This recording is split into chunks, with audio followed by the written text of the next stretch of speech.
I hear that you recently got engaged. Is that true? Yes, I did. What? Okay. Let me see that RZA. Wow. That's a nice one. Thank you. That's a nice one. I have two. Thank Two. you. Wow. Thank you. Okay. You. Hey, he got him a baddie. Thank you. I can't even front. He got him a baddie. Thank you. Jones.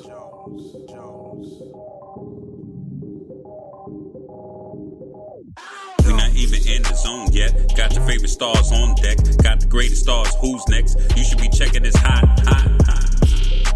Trying to push this rap format to the top. To the number one podcast spot.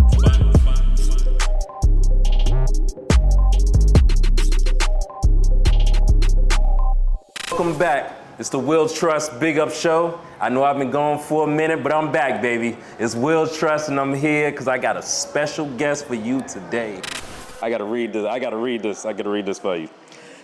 My special guest today, you know her from the rap game and reality fame, twice nominated for Best Female Hip Hop Artist at the BET Awards. A standout on Ludacris' My Chick Bad remix, and a familiar face from Love and Hip Hop Atlanta. But mostly known for her hit single and certified platinum by RIAA that reached number 28 on the Billboard Hip Hop. We all know the anthem. Nuck if you buck, nuck if you buck, nuck if you buck. Hey, without further ado, welcome Diamond. Oh, I love it. Hey, how are you? Thank you so much for having me. Absolutely. I am blessed. Absolutely. So happy to be here. Thank you for coming and ingratiating my platform. Yes. New and improved platform. I'm improvising. How you feeling? I'm feeling great. Just out on the road, doing a couple of shows, getting ready for my album that's coming out in 3 weeks. Okay.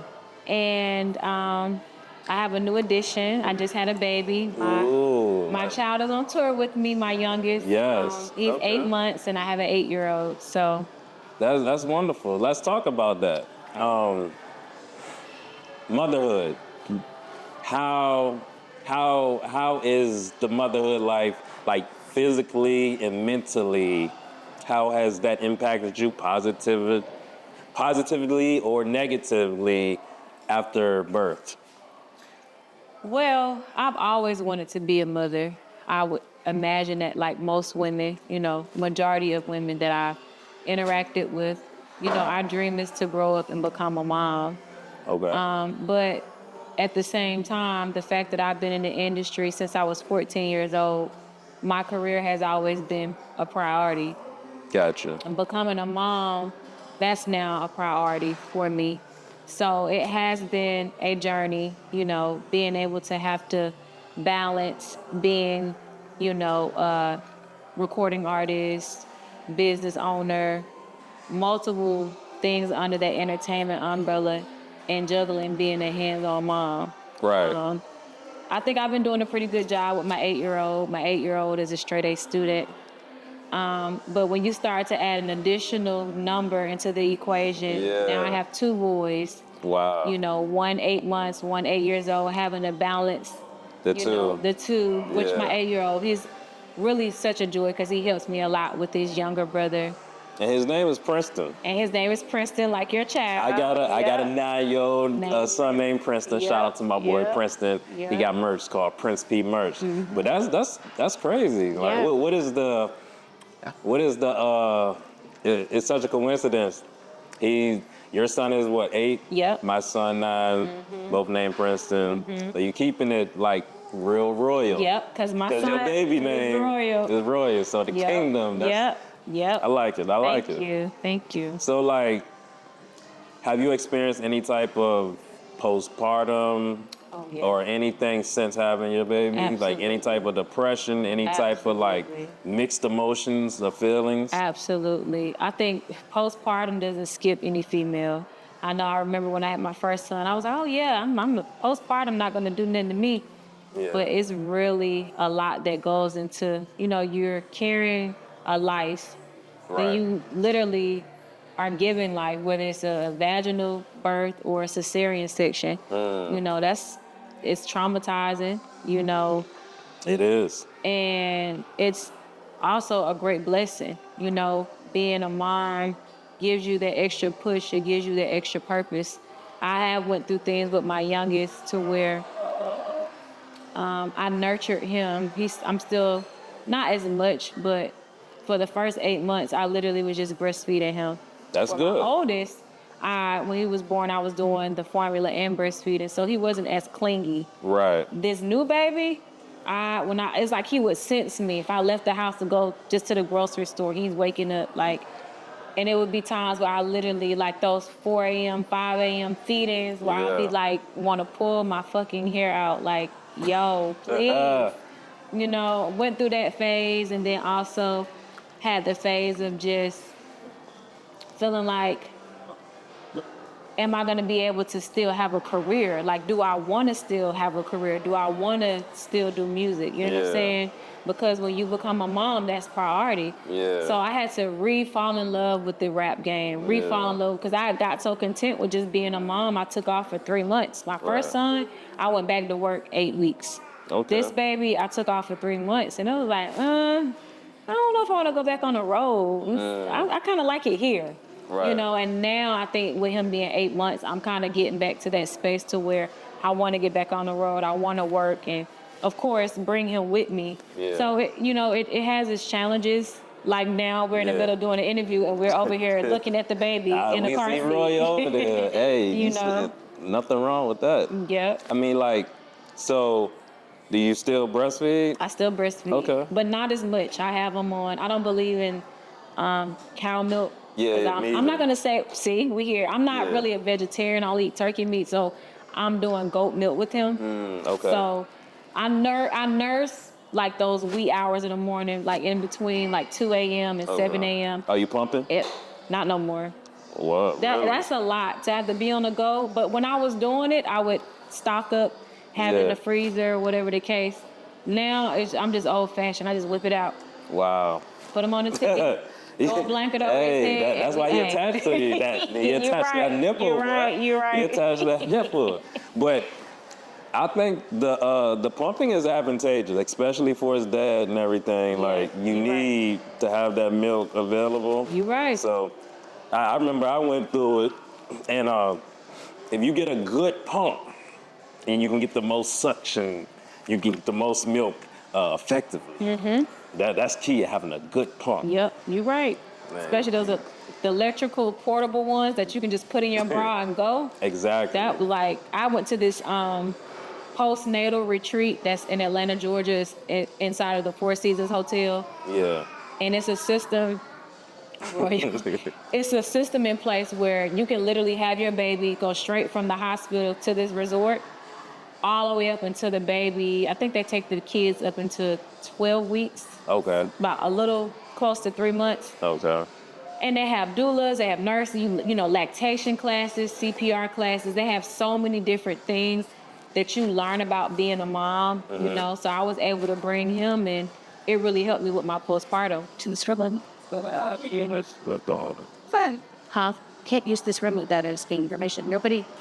Oh, I did talk to we have a room here. I did talk to the lady here, the bartender. Do you know what a bartender? Yeah.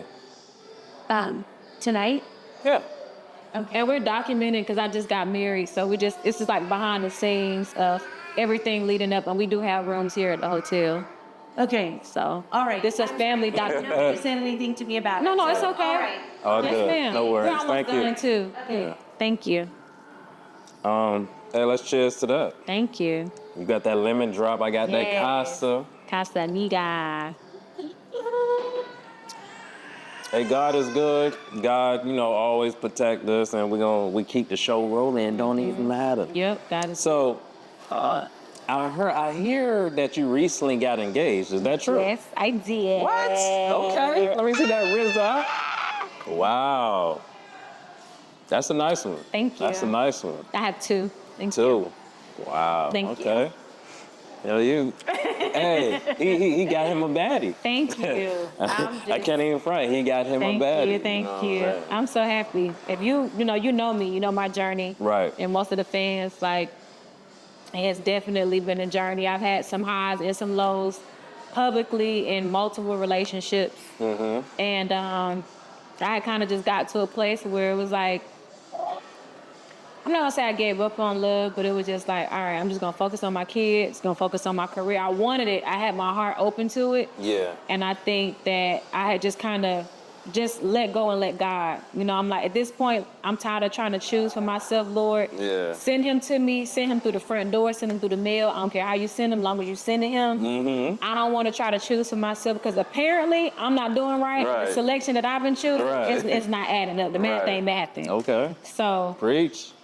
he sent them all the way from Alaska. Alaska. Yep. Hey, look, I from did some Alaska. Google research on him. Okay. I did a little bit of research. So apparently, you got yourself a professional boxer, Uh-huh. MMA fighter. Yep. And apparently, the wins that he do have is all about knockout TKO. Yep.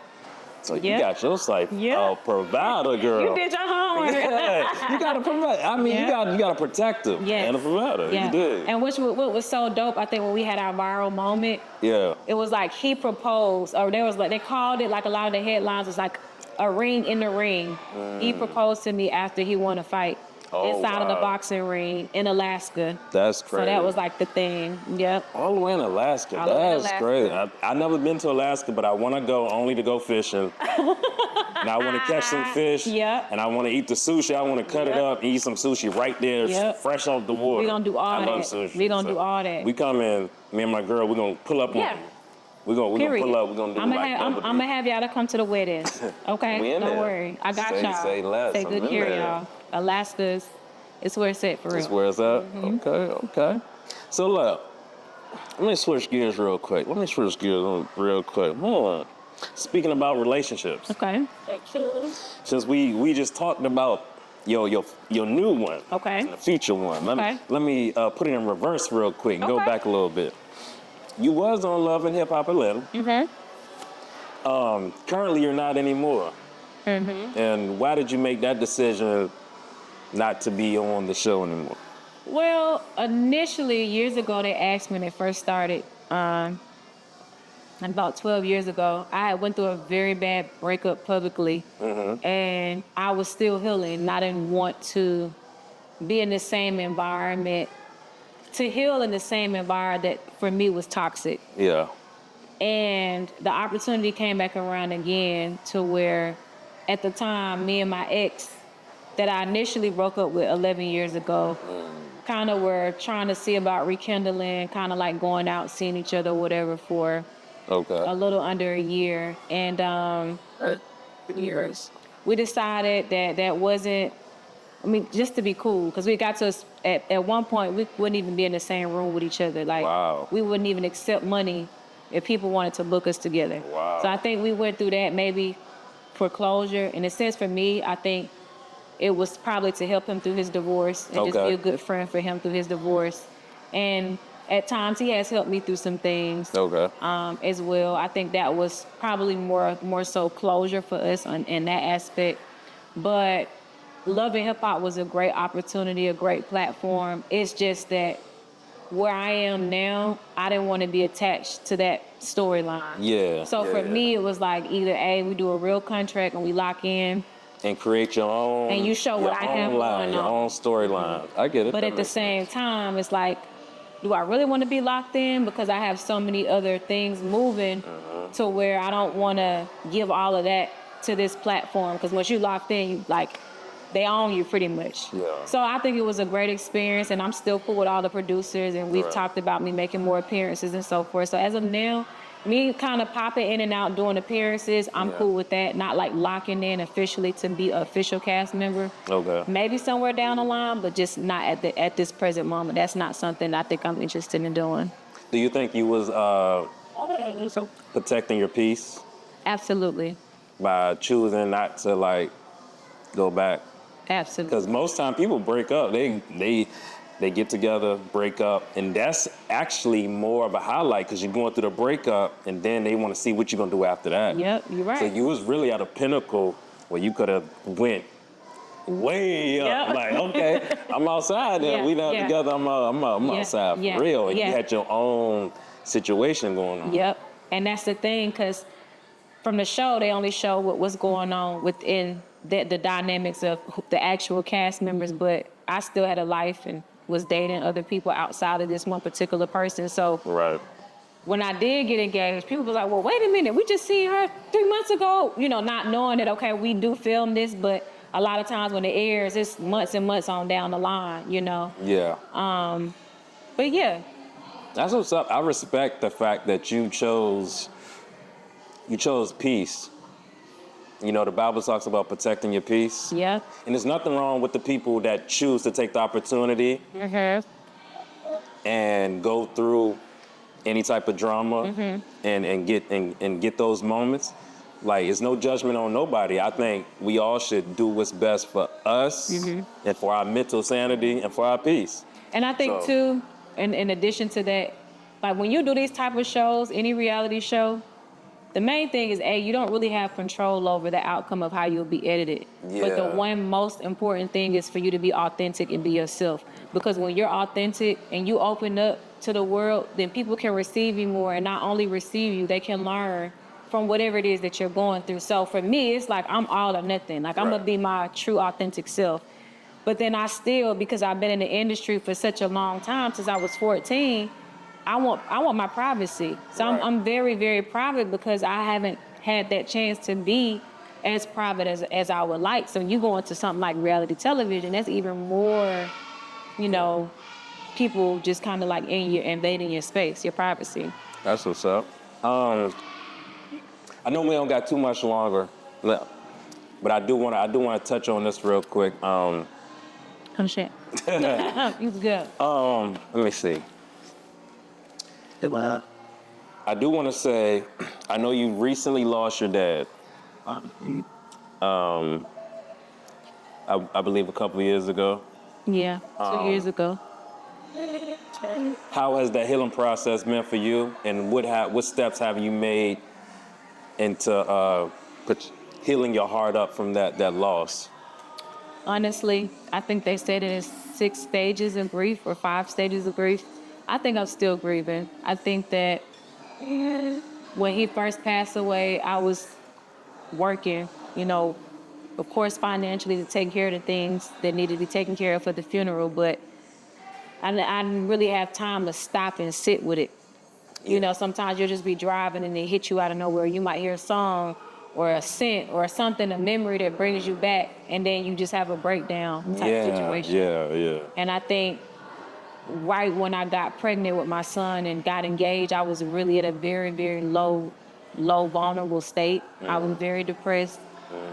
I couldn't imagine me being happy. I couldn't imagine laughing, and because I'm a daddy's girl. Like I was there with him when he took his last breath. Like, oh wow. Me and my siblings, like I was at the hospital every day. So to see that within itself is traumatizing. Yeah. And then when he passed the day before my son's birthday. So it's like, deal with that, and then now you got this big party, Then me getting pregnant, and certain signs and characteristics already I'm seeing from my son, I see from my father. Right. So it made me feel like God was definitely working with me, or my dad sent, this angel along with God to me. I believe it. I believe it. I went through a similar situation with my mom. She passed away from cancer in 2014. And honestly, you never get over it. You never do. It's like a lot of people want to tell you hey, you can't keep using this as an excuse to act how you act. But you really can't tell me how to grieve. It's my journey, and I think it's really just God and time. And over time, it gets better. It gets better. But I'm always remember, those moments. But I do believe, because shortly after my mom passed, I had my son. See? Yeah, and so, like, same way. His love for me is like, I know I love my mom, but the love I get from my son is just like, I can't even explain that love. You cannot. And I believe God allowed that to happen to placate my feelings. Yeah, absolutely. To help, like, yo, I'm gonna pacify you with this gift right here. I totally agree with you. And I believe my mom, just like your dad, they up in heaven, they looking down, they seeing, they praying for us, and they know there's a lot in store for us. Yeah, absolutely. Even through the trauma, they know it's up. It's only up. Absolutely. Right. So I just want to touch base with that, and I ended on this. I'm gonna end it on this because I know we gotta go. We about to hit the club. She got a show tonight. King Tut Lounge. We in the building. Yeah, Charlotte. Yeah, we about to turn it up. I would be remiss if I didn't bring this up because this is what I do it for. Got Roy in the back. It's up. We about to get him. Let's take it out like this. Tell me something good. Tell me how good God has been for you. And I want to leave it on a positive note. Tell me the blessings of God in your life and the relationship. What is your relationship with God and how has He blessed you? God is the head of my life. He's so amazing. I recently got baptized. Oh, wow. Last August, this time last year. And when I say there's been times in my life where either I was at a low point and couldn't nothing sustain or fulfill that void of happiness, my best friend, my protector,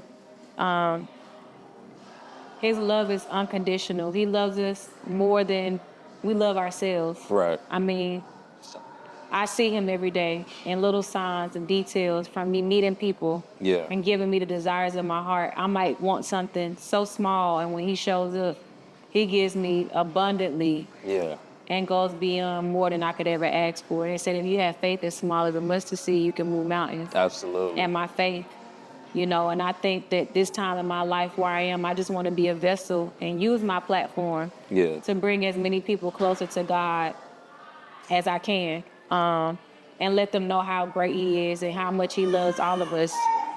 Absolutely. Absolutely.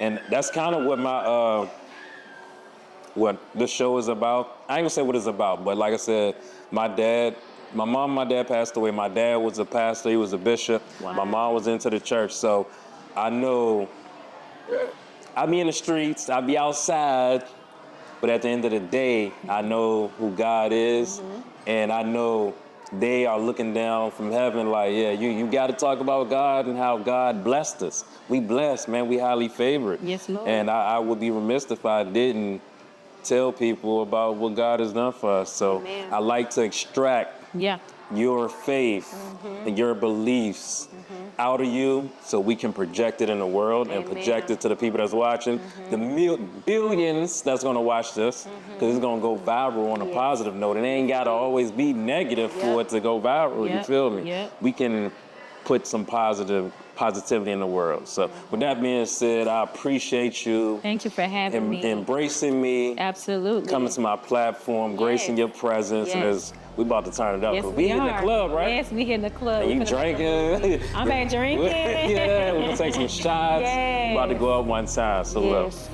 Hey, we out of here. Will Trust, the Big Up Show. See you next time. Stay tuned to the next one I got coming up. You dig? We out of here. Not even in the zone yet. Got your favorite stars on deck. Got the greatest stars. Who's next? You should be checking this hot.